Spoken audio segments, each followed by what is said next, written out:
we still have mad good fights. Yeah, O'Malley. Yeah, that's one that I wish was on there too. I had Dealer the other day watching some old O'Malley fights. Hmm. He was actually just watching them while we were in a party, and he was like, "Man, this kid is good." I was like, Yeah. "Yeah, he is. Like, he's talented." Unfortunately, he got caught by the picogram. Listen, honestly, it goes to show you that this USADA stuff is not an exact science. No, And and I'm glad. I'm just really happy that USADA is realizing that, and they're not just handing out 2-year suspensions to everybody. Because man, to take away 2 years of somebody's career, that's rough.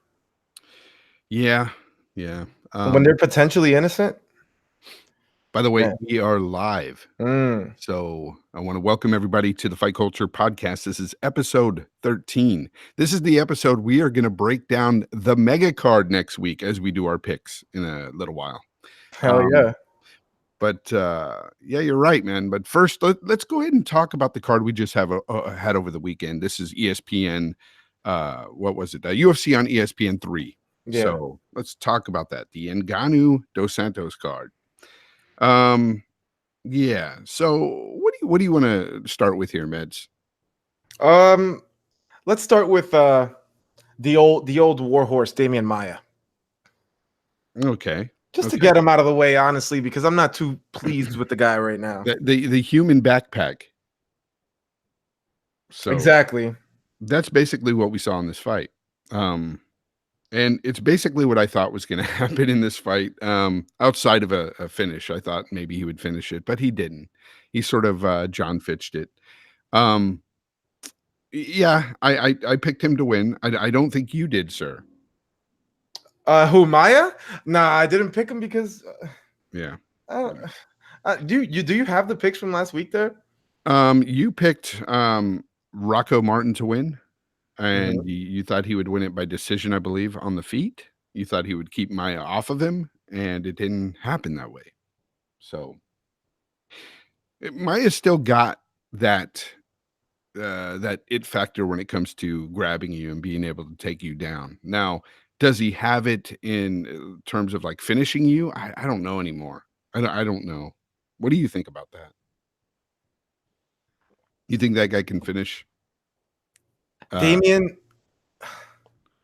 Well, can Damian still finish? Is what you're saying? Yeah, is because I mean, looking at a guy like Rocco Martin, I thought he'd be able to finish him on the ground. To be honest, man, like Rocco Martin really didn't have much for him on the ground.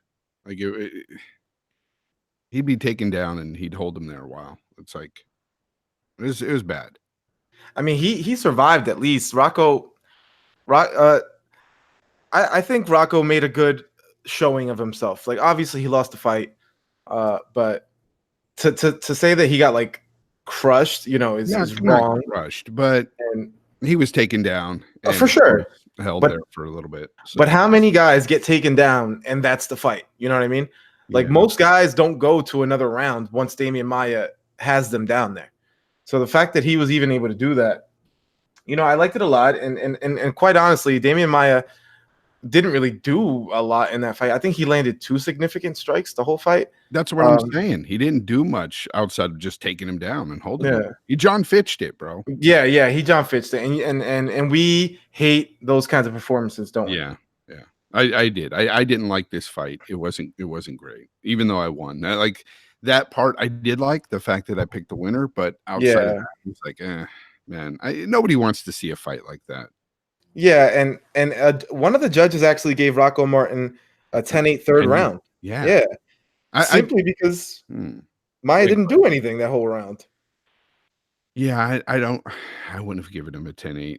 I didn't see it, but they were trying to say, oh, based on the new rules and stuff. And I'm like, okay. I still wouldn't have given it a 10-8. Like, I don't know. That was just a weird score. So Maya won, of course, by decision. You want to go ahead and talk about that next fight? Oh, dude, I thought this fight was really, really fun. And honestly, man, Joseph Benavidez Jiu-Jitsu still, bro, he still has it, man. You could talk all you want about his alligator arms. The dude is a beast. Oh, And no, he's a beast, bro. I don't say that, Benavidez is a slouch by any means. He's a good great fighter, but, one of the best 125ers ever. But he's just got those short arms. That's it. I, I think it's safe to say that Joseph Benavidez is the best UFC fighter to never win a title. I think That's it's fair to interesting. say. He's one of them. He's one of them for sure. You're right. He is one of them. Like, think about it. He only has losses to Dominic Cruz, Demetrius Johnson, and then he had one loss there to Sergio Pettis, but that also came after 2 years off after ACL Mhm. tear. So I'm going to give him a mulligan on that one. Yeah. The And dude then has with been the on other a tear, 2, man. when you talk about the other 2 as far as competition goes, they Those are are the 2 of the best. best. Yeah, Yeah. the best to ever be in the octagon, at those weight classes. So, and I think DJ personally is one of the best fighters ever, Mm-hmm. ever. Just amazing. But you're right, Benavidez is one of the best to never win a belt. That is so true, man. Good point. And Jussier looked good, man. Jussier Formiga looked really good, but against Benavidez, man, it's like he was moving at half the speed. Yeah, bro, but how about those scrambles? There were Oh, so many times that I'm like, yo, he has his back. It's over. Because once Jussier yeah. Formiga has your back, it's over. Oh, And definitely.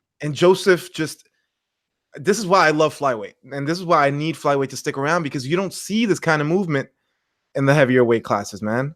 Well, Yeah. we see it at 135. I think 135, we see this kind of Mhm, stuff. mhm. I think these guys can fight at 135, but once you start getting to those heavier weight classes, these shorter guys with shorter arms, they have a tough time. Yeah, man. And the thing is that they're fighting at 25 because they should be fighting at 35, right? And all the guys fighting at 35 probably should be fighting at 45. It's just a matter of too much weight cutting, you know? Um, True. if the weight cutting wasn't so rampant, we wouldn't need a flyweight division.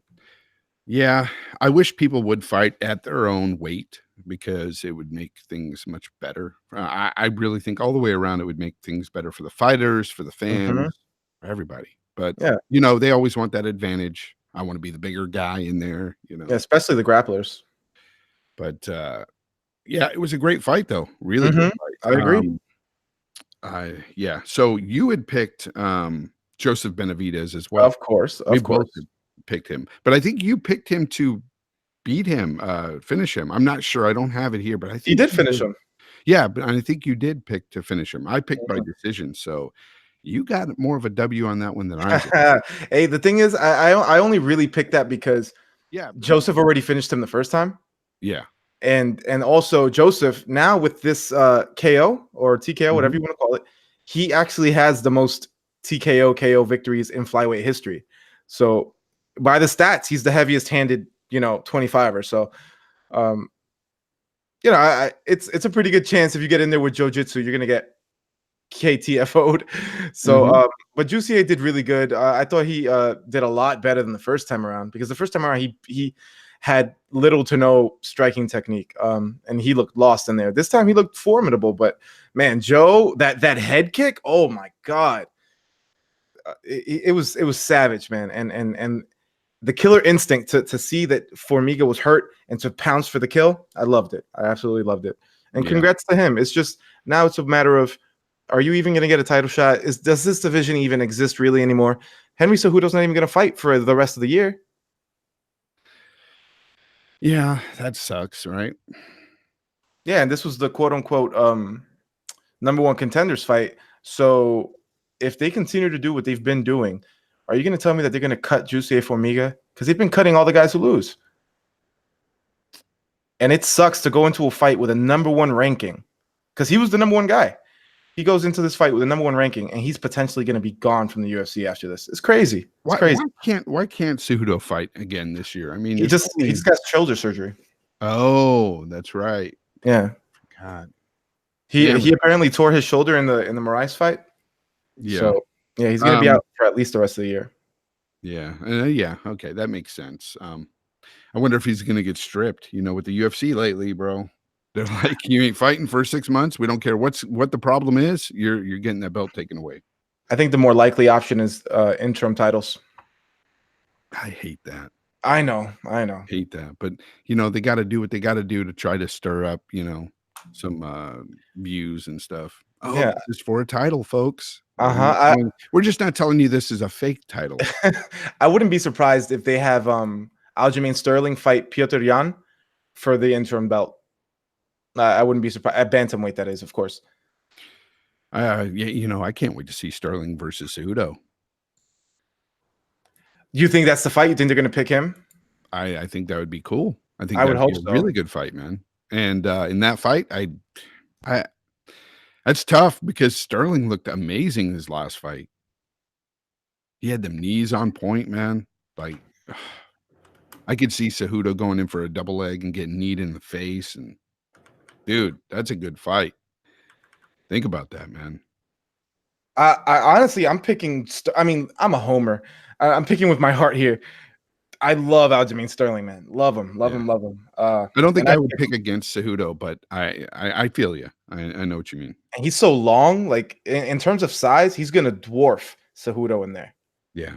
And he's got the tools to beat him, man. Like I said, his knees are on point. If you try and go in for a double leg, man. His jab's a beast too. His jab is a hell of a jab. And a lot of guys have proven in MMA that the jab, as simple as it is, it's the first thing you learn in boxing. It can be a very effective tool and straight up win you fights. Yeah, and if you're really effective with the jab and like I said, the knees and your stand-up game all around, you can keep wrestlers away from you. And that's hopefully what I think we'll talk about with the Ben Askren fight coming up with the Jorge Masvidal. But yeah, it was a good fight though, man. But let's get into the main event of the night. We had Francis Ngannou versus Junior Dos Santos. A lot of people were hoping that Dos Santos would have another run at it, do his thing again. I myself picked Dos Santos to win this fight, stupidly so, I admit. And Francis Ngannou showed that he's there because of his hands, and they are deadly, bro. I look, I don't know why Junior Dos Santos turned his back to him. That was like the dumbest thing. I didn't get that at all, but one punch, that's all it takes. And then he just crumpled down and just turtled up and it was over. It was, it sucked, man, in that regard. But what can you say? Francis did his thing. It's crazy because what sucks, at least for me, if I put myself in the shoes of basically any heavyweight, right? It's like, okay, I know I'm better than this guy at boxing. I know I'm a better kickboxer. I know I'm a better grappler. I know my jiu-jitsu is better, but there's no chance I'm going to win this fight because this guy has this one-hitter quitter that if it touches me, it's over. It's like Francis Ngannou is not better than Junior Dos Santos, like even a little bit, like not even close in terms of skill, but what are you going to do when nobody can take that right hand? Nobody can take that right hand. Yeah. Or the left for that matter. It's crazy. There was that point in time, it was like a fight or two where Ngannou looked like he was not all in there, like mentally he just wasn't there. And we thought maybe this is his downfall. Man, we were wrong. Francis Ngannou is back and he's terrifying. He's terrifying. He absolutely is. Man. I don't know. I really think that I really think Francis is going to take that belt eventually. I agree. I agree because, dude, again, who is going to take that punch? Who? He's knocking out greats. Yeah, Cormier's not going to be able to eat those shots. Stipe's not going to be able to do it. Bro, think about the last like 4 guys he's KO'd. The last 5 guys, okay, he's KO'd. Junior Dos Santos, former champion, one of the best ever. Right before that, Cain Velasquez, former champion, one of the best ever. Right before that, Curtis Blades, outside of DC, best wrestling at the heavyweight, knocked him out. Mind you, the second time he's knocked him out because he's done it before. Before that, he lost to Derek Lewis and Stipe, but immediately before that, knocked out possibly the best kickboxer in MMA heavyweight history in Alistair Overeem, knocked him out in the first round viciously. And before that, he knocked out another former champion in Andrei Arlovsky. This guy's resume is starting to look super solid. Yeah, we finally have a couple of really good heavyweights in the UFC. Because I mean that's the division that's been lacking, man, big time. So it's good to see that we've got him in Hmm. there to root on, Cormier, Stipe as well. Dos Santos, though, it looks like. What do you think about him, man? Where does he go from here? I think he put out a statement afterwards, and he said that he's gonna go back to the work, go back to the whatever, go back. Drawing board. Yeah. Yeah, exactly. Go back to the drawing board and build himself back up and come back. And Mhm. I can tell that he really loves to fight. This is just something that he loves to do. So if he's gonna stick around and collect a paycheck and win most of his fights, because the guy is still a beast, Yeah. then sure. But is he ever gonna be champ again? I really don't think so. Yeah, I don't think so either. I think all three of those guys beat him soundly too. Um, I don't see him beating Stipe, Cormier, or Ngannou. His chin just is not what it used to be. Hell, I think he would have a hard time against the Black Beast. He just beat him, actually. Oh, did he? Yeah, he beat Derek Lewis like 3-4 months ago. Before we started this podcast. That's right. He did. Mhm. Man, okay. Man. He looked really good in that fight. That's the thing. Junior Dos Santos still has it. It's just a what it matter is? of Then would you say that okay, because he even admitted that turning his back was just a stupid thing to do. Do you think Mhm. that was just a mental mistake? Like that if he could redo that fight, that it wouldn't play out exactly as the way it did? I think it was a mental mistake, but I think it was a mistake that was made because let's keep it real. Guys are afraid of Francis. Yeah, definitely. He's They terrifying, like I said. they get in there and they make stupid decisions that they would never otherwise make because they're fucking scared. Yeah. Now I'll answer my own question. Do I think it would happen the same way again? Yes, I do. Not the fact that he would turn his back maybe, but he'd get KO'd all the same. Yeah, you can't avoid this guy punching you for 15 minutes. It's not going to happen. He's going to hit you at least once, and that's all it takes. Yeah. God, that's terrifying to even think about, bro. This guy coming at you for 15 minutes. No. What sucks is that he only started doing MMA like 5 years ago. Like if this guy was training this forever, he'd be the best of all time. Like Yeah. it's just insane how powerful he is. It's crazy to think about. Like he oh man, it just sucks he just started so late because he's already like 34. But yeah, I definitely see championships in the future for him. Championships, plural, multiple defenses. Because listen, DC, if he's smart, he defends here against Stipe and win or lose retires. Because what's left for you at that point? Losing to John Jones again?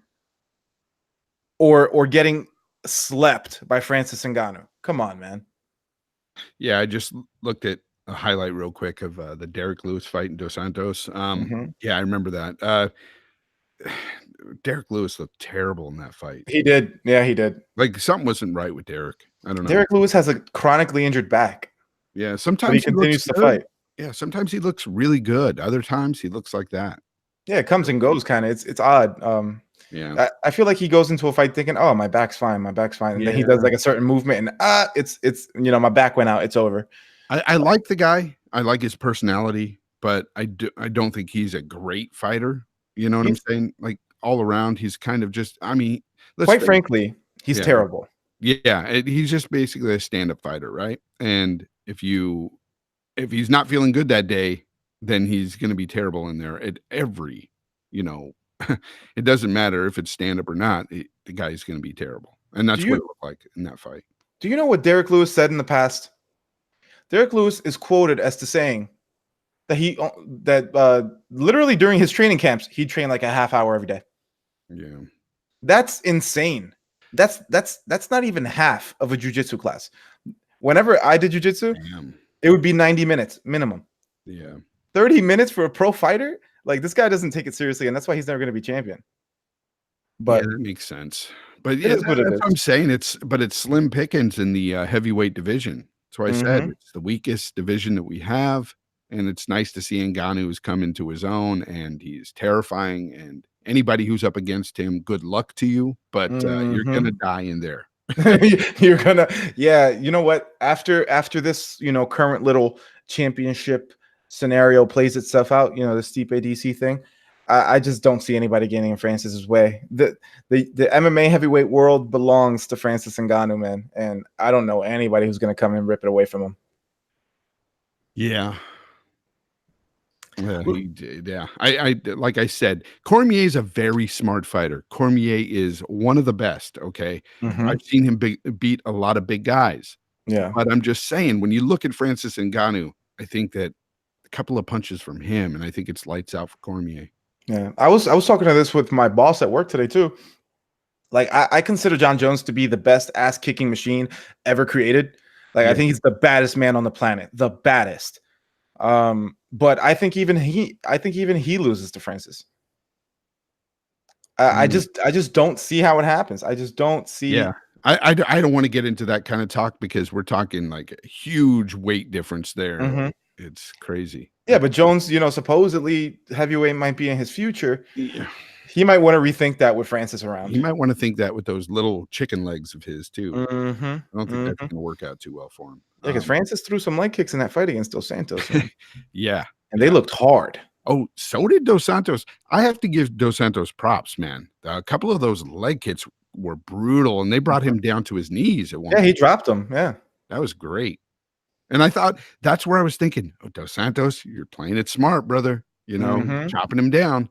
And then turned his back, and I'm like, there goes Dos Santos is a hell of a fighter, but hey, man, that's how the cookie crumbles. And I think the UFC heavyweight division has turned the page on Junior Dos Santos. And let's turn the page on that card and look ahead to UFC 239, Jones versus Santos. You and I have been talking about this card for what seems like forever now.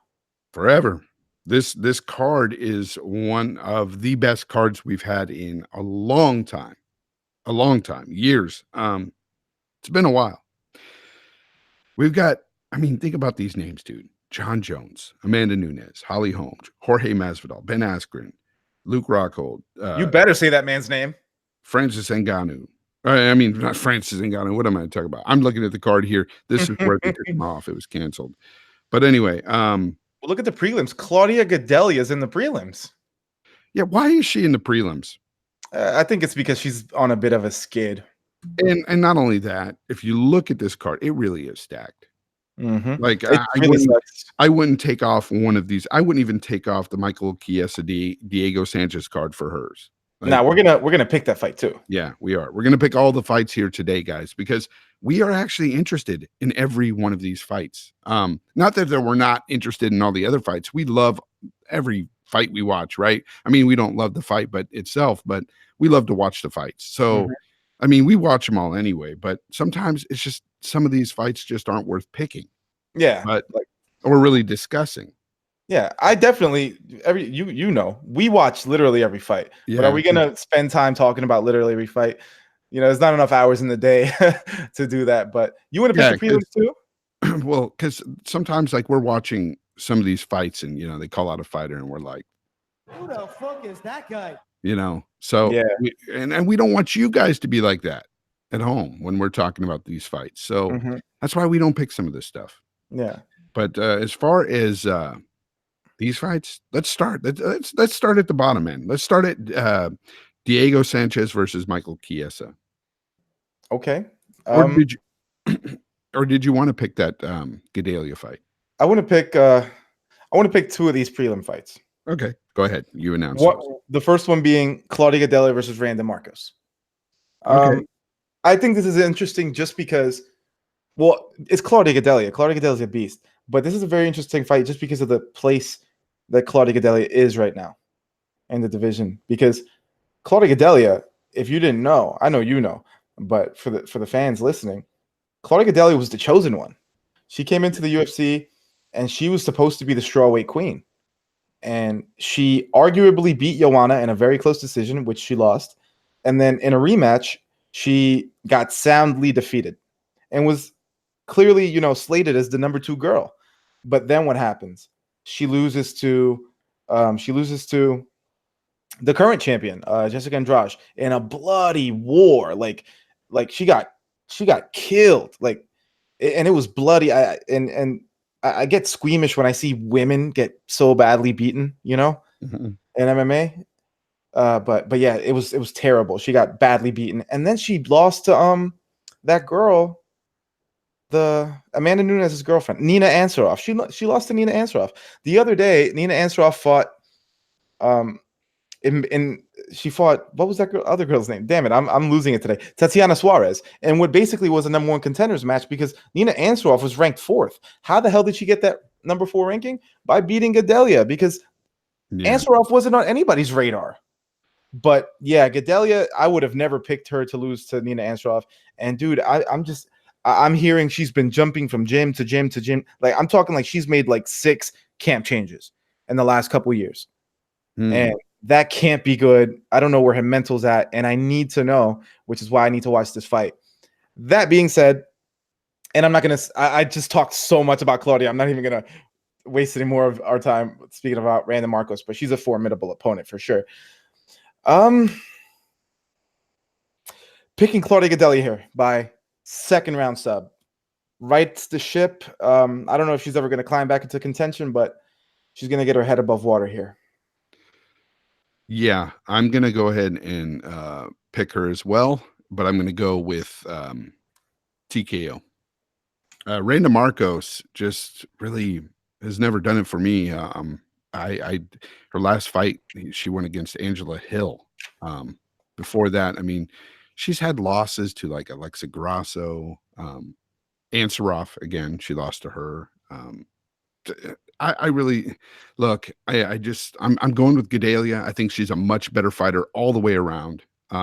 She can win it on the feet or sub here. It could go either way. But you're right. I'm going round 2 as well. But I'm going TKO. Before we move on, quick little tidbit, a little stat on Randa Marcos. In the UFC, she's never won 2 fights in a row. Never. She wins one, loses one, wins one, loses one. So she's definitely due for another L here. So Gadelha, 2nd round sub. You got TKO. I mean, if you look down the list of fighters that they both fought, I would say Gadelha has fought the much better opponent.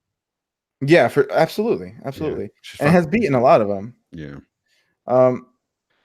We got the last fight on the prelims here, the featured prelim, if you will. We got Almighty Arnold Allen. Who the is that guy? Okay. Yeah. Versus El Nino, who is El Hombre at this point. Man's old. Gilbert Melendez in a featherweight fight. What do you think about this? Look, when I saw this name, I was shocked that he was actually back. Like, because we haven't heard from Melendez in years. Literally, it's been a while. Melendez, you got other people just saying. Who the fuck is that guy? I mean, seriously, people that don't know, they're like, who the fuck is that guy?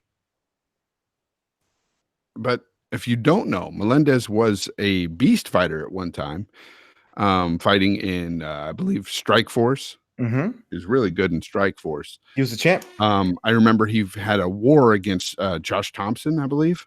2. Yeah, and they were excellent fights, man. Some of the best fights ever. I believe personally that Josh Thompson won one of those fights, but anyway, that's none of my business, I guess. But I was a big fan of both these guys. But yeah, it's been a while, and I'm wondering, really this one is going to be weird because I don't know who this other guy is at all, and we got Gilbert that I know at one time was a beast. I'm going to go with Gilbert, though. Seriously, I'm going to go with Gilbert. And I'm going to go by decision just because of his age and he hasn't fought in a while. So you've got him by decision. I actually have to lean the other way. Okay. I got to go with Almighty Arnold Allen here because I've seen this kid fight. This kid is aggressive, and the kid's record is fantastic. He's 14-1. Yeah. I haven't seen him lose at all. But who's he fought against? Honestly, a few guys that aren't even in the UFC anymore. Gosh, I just looked up Melendez's record. It's looking salty. Bro, the last 4 fights he fought in the UFC, and it's been a while. Like I said, his last fight was in 2017. He's He got lost. destroyed by Jeremy Stevens. Yeah, he lost his last 4. Man. He only has one win in the UFC. One. Yeah, one. Damn. Damn. Maybe he just looked good in Strikeforce because of the level of competition.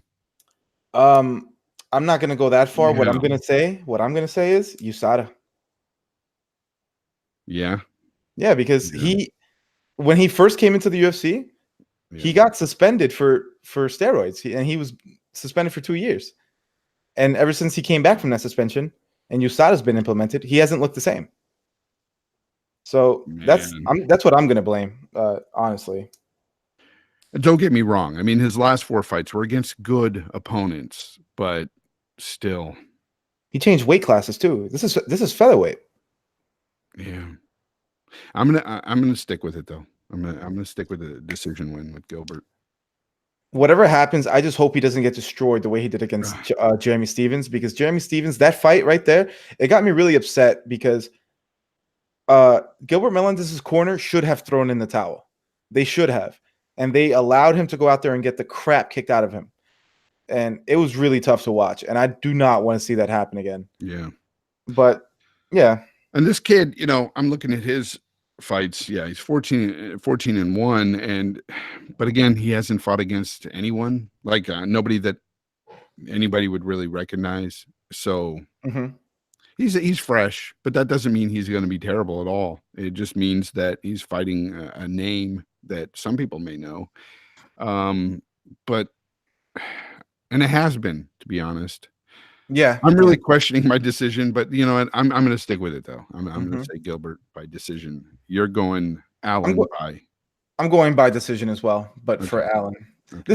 I see this is one of those situations where they're throwing the young guy, the veteran with the name, so he can take his name and, elevate his profile. But let's move on to a similar fight here. Veteran tossed to a young up-and-comer, even though Michael Chiesa is not that young anymore. We got Diego Sanchez, the Nightmare, versus Michael the Maverick Chiesa. At welterweight now. Michael Chiesa is a welterweight now. What do you think about this, man? Well, I think that I like Michael Chiesa a little bit more in this fight, just because we've seen Diego look bad at times. But he looked really good in his last fight. Man, this is a tough one because, again, Michael Chiesa is kind of I wouldn't say a one-trick pony, but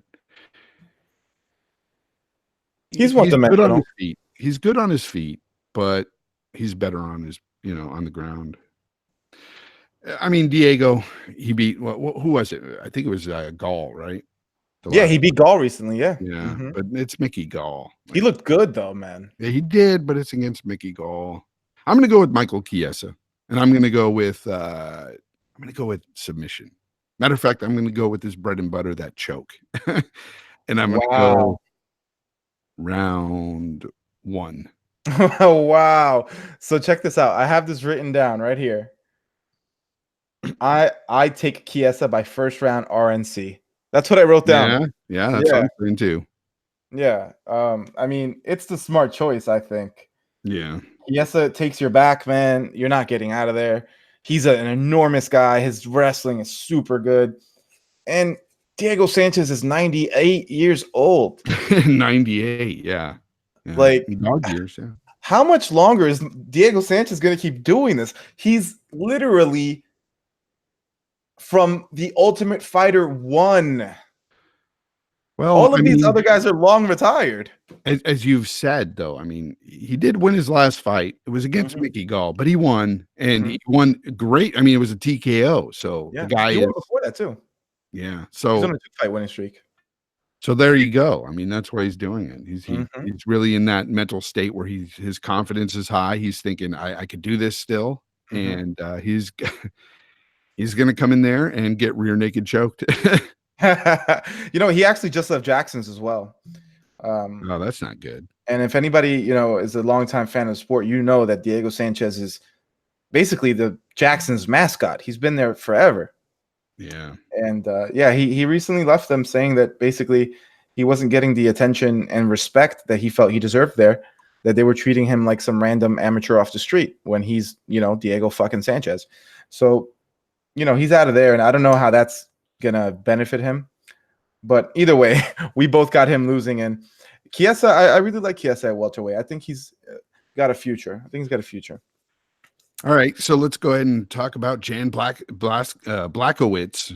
Let me help you. Let me help you there. What is that? It's Jan Blachowicz. Okay, you know how to say Jan Blachowicz. Okay, I don't know how to say that name. Anyway, versus Luke Rockhold. Mm-hmm. Blachowicz, huh? Yeah, Blachowicz. I know it doesn't look like that's how it's pronounced. It looks like Blachowicz. Bro. It's one of those Polish things. Yeah. It's like Carolina. Mm-hmm. Yeah, same thing. But Mr. Jan or Jan. Oh man, call that man by his proper name, okay? Jan. Put a Y there, man. Get a little masculine there for us. Oh god. Here's the thing. Luke Rockhold, light heavyweight now. Will he have a chin, Meds? I think so. Has he been out of the game for enough time to recoup that chin? I think so. Again, this is another guy coming from Strikeforce that was a champ, and he looked really good in Strikeforce. Came over, looked really good in the UFC too at times, but he's also looked bad against Michael Bisping, especially. Yeah, let's not forget he also beat Bisping too. Yeah, they fought twice. Yeah, but Bisping KO'd his butt. And put some respect on Luke Rockhold's name. He was the champion, for God's sake. Yeah, he was. Man. I'm going with Jan here. I'm going to go with Jan. And I'm going to go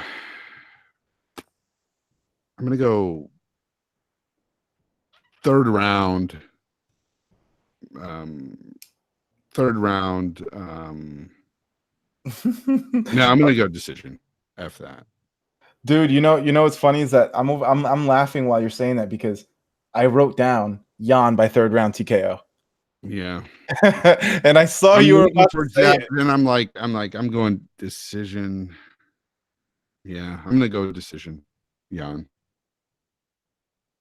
So you got third round, Jan? Yeah, I've got Jan winning by third round TKO because I don't know, man. Honestly, Luke Rockhold's a beast. I think he's great. I'm not going to disrespect him like you do all the time, but I've heard he's kind of a guy. Say what? Not a. He's not a guy. He's kind of a piece of shit. I don't know. Yeah, he's a douchebag. But I like to separate, the person from the fighter. Of course. But yeah, even as a fighter, like he's good. Don't get me wrong. It's just that in a suspect, bro. His chin's absolutely suspect, and the thing that I think is going to really be his Achilles heel in this fight, which is why I'm taking Jan, is Jan has the best jab at light heavyweight, the best. You're going to see Jan pumping this jab straight into Luke Rockhold's grill over and over and over and over again, and eventually he's going to break Luke's will and break his face. Third round TKO, man. Luke Rockhold honestly should stick to modeling. I don't think this fighting stuff is for him anymore. Yeah, I don't know. But again, we pick on this next fight. We have George. I'm just kidding. We have Jorge Masvidal versus Ben Askren, and this is a guy that does have a chin, by the way. Hell yeah! We've seen that. Ben was tested by Robbie Lawler. Robbie Lawler punched him hard over and over, and I was surprised he stayed awake for that. But I'm going to make this one easy. I'm going Ben Askren by decision. I think he's going to stay away from Jorge's hands. He's going to take Jorge down over and over and over, and keep him there as long as possible. He may try some things. He may try it for some subs. He may try to, do some ground and pound. But I don't think it's going to finish Jorge. I think it's going to go all the rounds, and I think it's going to be Ben with his raised hand at the end. All right. This fight, I think I've already seen a version of this fight happen already, because I saw Jorge Masvidal fight Damian Maia, and man, Jorge Masvidal, his grappling is crazy good, especially when you think about the fact that he's really a striker. He's a boxer. But his grappling, because he doesn't use it a lot, people think it's not there. It's there. Mm-hmm. He survived against Damian Maia. He was able to escape a lot of positions, remained calm. You can see he knew what he was doing in there. He never panicked.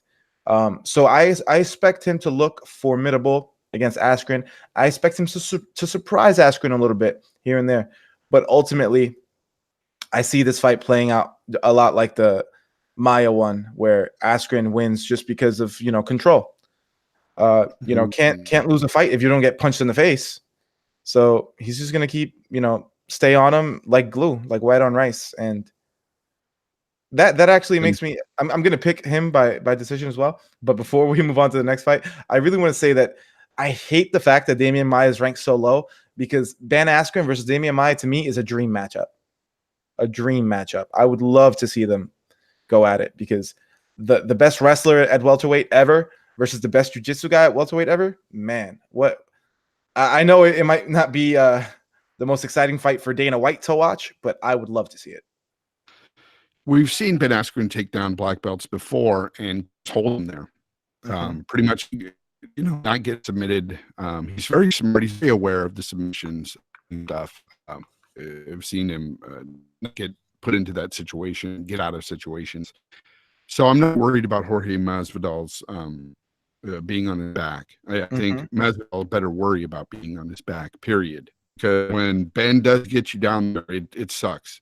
I've seen fighters that are great stand-up guys, even great off their back, but have been nothing on the back against Ben. So I think Masvidal, this is a bad fight for him, man. It really is, because I don't think his takedown defense is very good.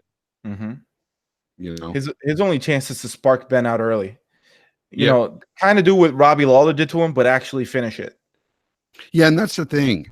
You got to look at it this way. Robbie Lawler is a quicker starter. Jorge takes time to start. Jorge's not a fast starter. And Robbie Lawler has heavier hands. So, I mean, and he tested. He dumped Ben Askren on his head even. Yeah, he did. Yeah, he did. I mean, I don't see Jorge doing any of that to Ben. So, yes, his best shot, I think, is a place kick, maybe. High kick to the head. Maybe, stumble him and then go for the hill. Something like that. That's his best case scenario. But I don't think his jabs or anything are going to do anything to Ben. I think Ben is just going to go in for that double leg, take him down, and that's it the rest of the night. So, you know what? It's going to be a fun fight because these guys hate each other so much. Yeah, they do. And I love Jorge's attitude, man. I love that guy. Man, they're both. I love guys, attitudes. I'm a fan of both of these guys, but I think I'm more of a fan of Ben because this guy's always been fighting adversity when it comes to just being talked down upon within, his fellow fighters talking about him all the time. Like nobody likes Ben. Yeah, Dana doesn't like Ben. Dana doesn't like Ben. Exactly. Yeah. He wasn't.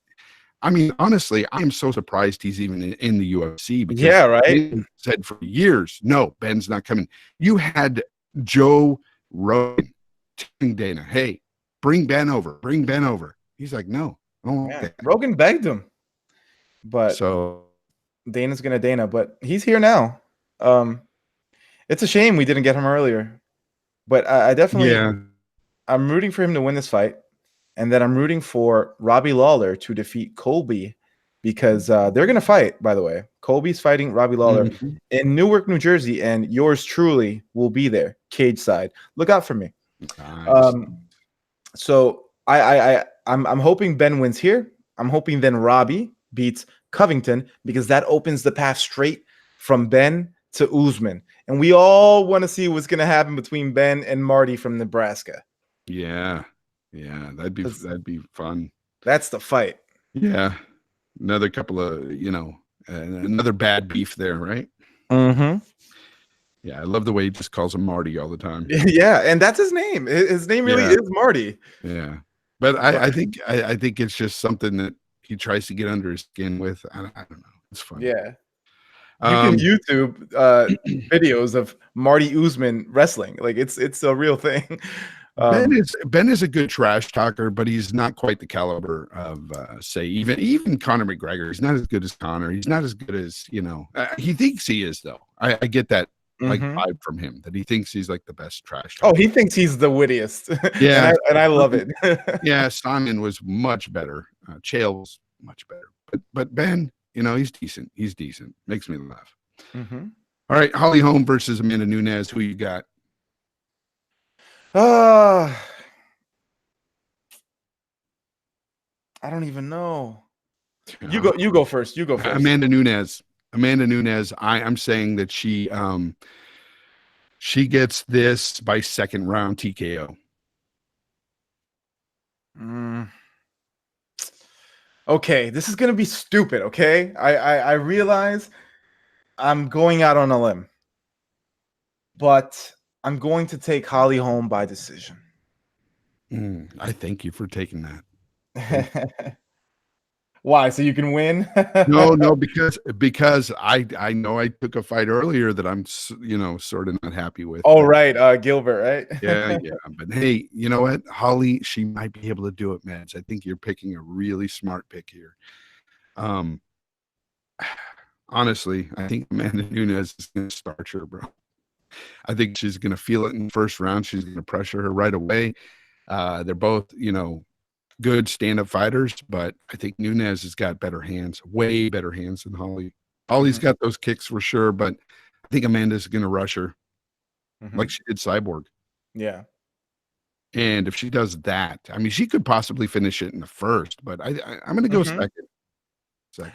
I mean, you have very sound reasoning. Any sane person would make a similar pick. The thing is, man, I saw Holly Holm fight Chris Cyborg for 5 rounds, man. And we all know who Chris Cyborg is. Like, people want to diminish Chris Cyborg because she lost to Nunes. I would pick Cyborg in a rematch against Nunes. And I wouldn't. And Holly Holm went 5 hard, tough rounds with her and was touching her up. Like, she was definitely losing the fight, but she made a good account of herself. And honestly, I see Amanda Nunes as a slightly smaller Chris Cyborg. Okay. Well, here's the thing. So you said she went 5 rounds with Holly, and that's great. And that's I mean, with Cyborg, that's great. But Amanda Nunes starched Cyborg in the first round and took some shots from Cyborg as well. It wasn't just like it wasn't a back and forth thing. It was. They were punching each other. But Amanda showed that she was tougher than Cyborg. And in a rematch, same thing. Like, I don't agree at all. I think she would beat her again, same fashion, because that's how Cyborg fights. She's used to dominating these other women. And she didn't get that from Amanda. Amanda said, look, I know I'm better than you. And she showed it. So I don't know, man. Like, Holly Holm is to me, it's a strange pick here, especially for a decision. But you go with that, Meds. I mean, I know you're happy that I went with that. But the thing is about the Cyborg fight in terms of Nunes, I honestly don't put a lot of stock in first round knockouts. I don't. Like, I don't think, like, it's great to get a first round knockout. That's what you want, right? Because you don't want to take any shots. You want to end the fight as fast as possible. But I don't put stock into first round knockouts because we didn't even really get to see a fight, like Conor McGregor knocking out Jose Aldo in 13 seconds. Awesome moment. Fantastic. But did we really find out that Conor was a better fighter than Jose Aldo that night? I wouldn't say so. So again, because of the nature of the knockout of Amanda Nunes knocking out Cyborg, I'm not going to put a ton of stock into it. Like, I would definitely still favor her in a rematch, but Maybe you're right. Maybe Amanda Nunes is just on a whole nother level, and maybe I'm just silly and a dummy. So it wouldn't be the first time that I've been proved to be a dummy. So good pick. I'm hoping you're wrong, of course. So But I'd like to ask you something. You don't put a lot of stock in the first round knockouts. yeah. You don't put. Okay, so what about folks like Mike Tyson or Ngannou even? Well, what did I say about Ngannou earlier? Ngannou You is know, probably not the best fighter in that division. I'm just saying, like, first round knockouts to me mean a lot, especially. I mean, I understand what you're saying when it comes to like the Conor versus Aldo fight, how he rushed in there and got knocked out. Yeah, you could say that might have been a fluke, right? Because it was crazy the way it happened. But the way Amanda Nunes and Cyborg fought, they were trading gloves. Mhm. They were trading back and forth. And it's just Amanda was just tougher. She had the harder punch. Well, they're definitely going to fight again. I definitely do think they're going to fight again. And you know what? If Amanda Nunes knocks Cyborg the hell out again, my mouth is shut. There's nothing else I can say. But until then, I'm dying on this hill, bro. I am dying on this hill. But speaking of dying on a hill, we have another sacrificial lamb for the greatest of all time, John Jones. What do you think about this fight, brother? I'm thinking it's going to be a very, very good fight. People are sleeping on Santos completely because of the John Jones factor, and rightfully so. I understand. I'm still picking John Jones here, but Santos has some hands. Like I was watching some of his fights, and this guy is a good opponent. It's not like honestly, I think it's going to be a better matchup than it was with him and Anthony Smith. Mm-hmm. And he's going to come into fight. Santos is not going to just stand there and stare at John Jones for 5 rounds, folks. If you're thinking that, you know, turn the TV off. But this guy Santos is legit. He's going to go in there and try to take John Jones' head off. And John Jones, I think, is the smarter fighter here.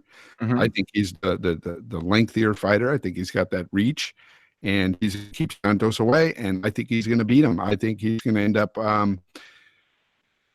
Honestly, I think he could even finish this fight. I think he could get Santos down and TKO him or submit him even. I think that might happen. I'd say, you know what, I'm going to go with that. I'm going to say 3rd round, John Jones by submission. I think that's a very smart pick.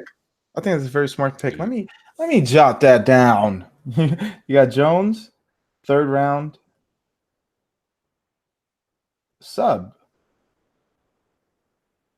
Okay, so as for me, you and I have discussed this even before we even started this show, how I believe John Jones to be the best, period.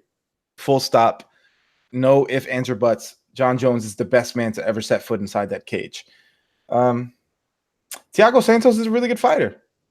A finisher. He does not go to decision. He finishes guys basically almost every single time. Like, I think I've seen him win like 1 decision. Like, the guy goes to the finish. And like you said, he's not going to watch John Jones. He's not afraid of John Jones. And you know what? Maybe he is afraid of John Jones, but that's exactly why he's going to rush him. Thiago Santos is going to rush in there, and he's going to go for the kill. And you know what? I think he's got a shot. And he beat that your boy Jan his last fight. He did, and not only that, he also beat Anthony Smith, who I have a lot of respect for as well. And he KO'd Jimmy Manuwa. As also, the dude's been on a hell of a tear. Tear. That's what I'm saying. Like, people can't sleep on Santos, man. And he could he knock out John Jones? Yes, I believe he could. Will he? No, I don't think so. Yeah, he's got a puncher's chance. That's what I wanted to get out of the way, because I don't want to completely discount Thiago Santos, because I've seen the guy fight many times, and the guy is a warrior. The guy is a killer, and he brings it. But I am not going to pick a fighter to beat John Jones who got knocked the hell out by David Branch. Okay, I'm not going to do it. I saw this guy get KTFO'd in Madison Square Garden by David Branch. So, yeah, I got John Jones beating him, and I got him doing it in the second round, ground and pound TKO. That's yeah. All right. Yeah, I have third round. You got second round. All right. Sounds good. Yeah, this card's gonna be amazing. I can't wait. Incredible. Incredible. Well, that's about all show I've got for you guys today. Meds, you want to close out the show? Because I got you, fam. I got you. Yo, what's that? Episode number 13 in the books? Episode 13 in the books. Oh man, another one. Everybody, hit that like button if you can. I'm working behind the scenes to have our podcast be uploaded to SoundCloud, Spotify, iTunes, Stitcher, all of the places where you guys may possibly listen to your podcasts. We're trying to get there. Be a little patient with me, but that is the goal. I am working towards it, and it will be done as soon as humanly possible. Again, shoot us a like, share it on Twitter, share it on Facebook, tell your friends about it. And of course, you got to drop me a follow at the @realmeds_ on Twitter. You got to follow Jay Fonzarelli on Twitter at Jay Fonzarelli. Follow the show at Fight Culture Pod. And these people, if they want to get in contact with us, they can reach us somewhere, right? Where's that? 747-344-4863. That's 747-FIGHT-ME. Give us a voicemail there, and you can be heard right here live on the show. The following week, and we will get to your questions and answer them, and whatever you got to say. Go ahead. Absolutely. If you want a question answered on the show, you can call the number, or you can reach out personally. Reach out to the Twitter, the show's Twitter, or you can reach out to my personal Twitter or Fonzarelli's Twitter, or leave a comment right here on this video. And believe me, we will answer your question. We'll be happy to. And we just want to thank you very much for listening to us ramble about fighting every week. So thank you guys. Have a great week.